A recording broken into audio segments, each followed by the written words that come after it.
আমার ২-৪ টা কথা আপনাদের সাথে শেয়ার করার জন্য চলে আসলাম। যদি ভালো লাগে তো দেখবেন, আর যদি ভালো না লাগে তো স্কিপ করে চলে যাবেন।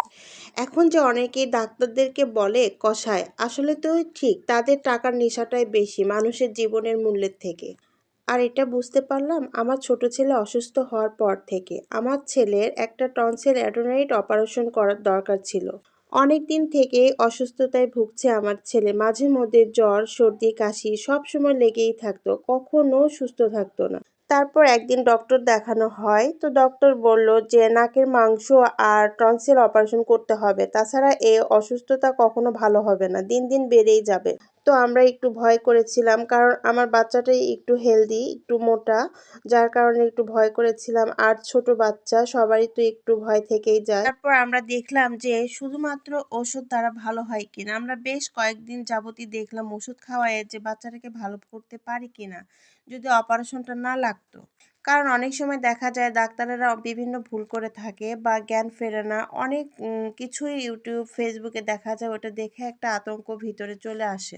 অবশেষে আমরা অপারেশনের সিদ্ধান্তটাই নিই। ডাক্তারের সাথে আমরা খুব ভালোভাবে বলি যে স্যার একটু দেখবেন, আমার বাচ্চাটাকে একটু ভালো করে অপারেশন করবেন।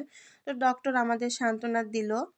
অপারেশনের দিনে আমরা ডক্টরকে খুব ভালোভাবে বললাম। তো ডক্টর আমাদের মাথায় সান্ত্বনা দিয়ে বলল যে দোয়া করেন আল্লাহর কাছে।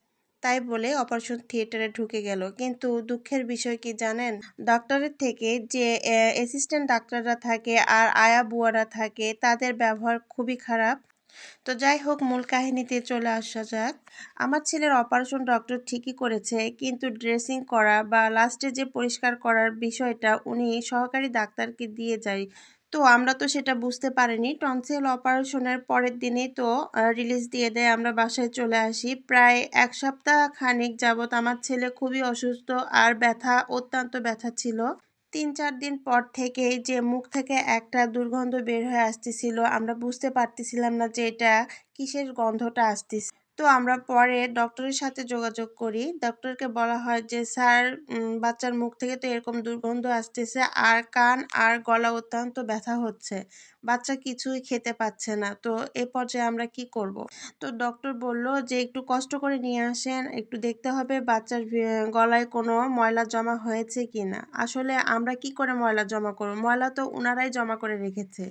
তো আমরা পরের দিনে ডক্টরের কাছে নিয়ে যাই। তো ডক্টর দেখার সাথে সাথে বুঝতে পারলো যে এটা কি। তো বড় একটা কেচি দ্বারা ওই ময়লাটা পরিষ্কার করে। তো দেখতে পেলাম অনেকখানি একটা তুলা বা গজ এই টাইপের গলা থেকে বের করলো। একবারে নাকের যে নিঃশ্বাসটা এটাই বন্ধ করে রেখে দিয়েছিল। আমার ছেলে নাক দিয়ে নিঃশ্বাস নিতে পারতো না। সবসময় মুখ দিয়ে নিঃশ্বাস নিত। অপারেশনের পর থেকে হাঁ করে নিঃশ্বাস নিত। এই ১৫ দিন আমার ছেলে কোনো মতেই শান্তি পায়নি। আমার কথা হলো, আরো যদি দিন যেত তাহলে ওই গজ ভিতরে থাকলে আমার ছেলেটা আরো কোন পর্যায়ে চলে যেত।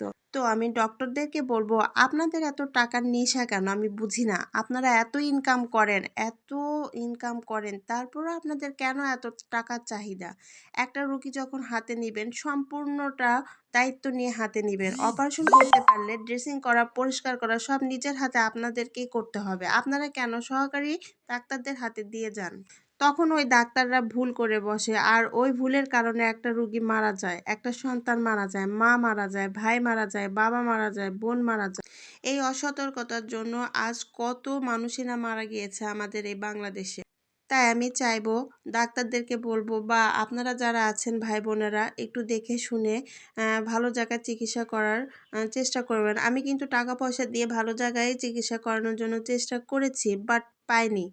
ওই যে ডাক্তাররা নার্স অ্যাসিস্ট্যান্ট ডাক্তারদের উপরে ছেড়ে দিয়ে চলে গিয়েছিল। যাক, আল্লাহর রহমতে ওই গজটা বের করার পর থেকে আমার ছেলে আলহামদুলিল্লাহ অনেক ভালো আছে। অনেক বড় বিপদ থেকে আমরা রক্ষা পেয়েছি। তো আমি এই বিষয়টা মনে করলাম আপনাদের সবার সাথে শেয়ার করি। আপনারাও একটু জানেন।